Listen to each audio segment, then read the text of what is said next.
এক ছিল ছোট্ট এক ছেলে, নাম তার নাহিদ। গরিব ঘরের ছেলে, কিন্তু বুকের ভেতর ছিল বড় স্বপ্ন। গ্রামের মানুষ বলতো, এ ছেলে ভাগ্যহীন, বড় কিছু করতে পারবে না। কিন্তু নাহিদের বিশ্বাস ছিল, ভাগ্য নিজের হাতে তৈরি হয়।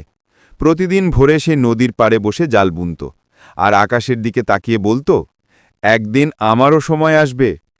একদিন ঝড় এলো, নদী উত্তাল। গ্রামের সবাই জাল টেনে রাখল, কিন্তু নাহিদ ভয় পেল না। সে বলল, ঝড়ের ভেতরেই বড় মাছ লুকিয়ে থাকে। সেদিন সে নদীতে নামল, আর তার জালে ধরা পড়ল বিশাল এক বিরল মাছ। গ্রাম জুড়ে হইচই। সেই মাছ বিক্রি করে নাহিদ পেল অনেক টাকা।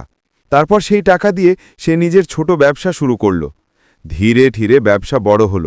গ্রামের লোকেরা অবাক। তখন সবাই বলল, নাহিদ ভাগ্যবান। নাহিদ হেসে উত্তর দিল, ভাগ্য আমাকে বানায়নি, আমি ভাগ্যকে বানিয়েছি। শেষে নাহিদ গ্রামের শিশুদের শিখিয়ে দিল, ভাগ্য কোনো জাদু নয়, চেষ্টা, সাহস আর ধৈর্য, এগুলোই ভাগ্যকে বদলে দেয়। এক ছিল ছোট্ট এক ছেলে, নাম তার নাহিদ। গরিব ঘরের ছেলে, কিন্তু বুকের ভেতর ছিল বড় স্বপ্ন। গ্রামের মানুষ বলতো, এ ছেলে ভাগ্যহীন, বড় কিছু করতে পারবে না। কিন্তু নাহিদের বিশ্বাস ছিল, ভাগ্য নিজের হাতে তৈরি হয়। প্রতিদিন ভোরে সে নদীর পাড়ে বসে জাল বুনত, আর আকাশের দিকে তাকিয়ে বলতো, একদিন আমারও সময় আসবে। একদিন ঝড় এলো, নদী উত্তাল।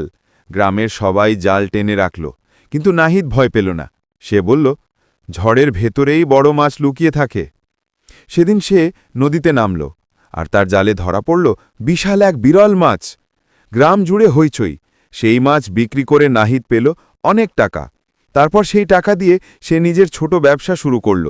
ধীরে ধীরে ব্যবসা বড় হল। গ্রামের লোকেরা অবাক। তখন সবাই বলল, নাহিদ ভাগ্যবান। নাহিদ হেসে উত্তর দিল, ভাগ্য আমাকে বানায়নি, আমি ভাগ্যকে বানিয়েছি। শেষে নাহিদ গ্রামের শিশুদের শিখিয়ে দিল, ভাগ্য কোনো জাদু নয়, চেষ্টা, সাহস আর ধৈর্য, এগুলোই ভাগ্যকে বদলে দেয়।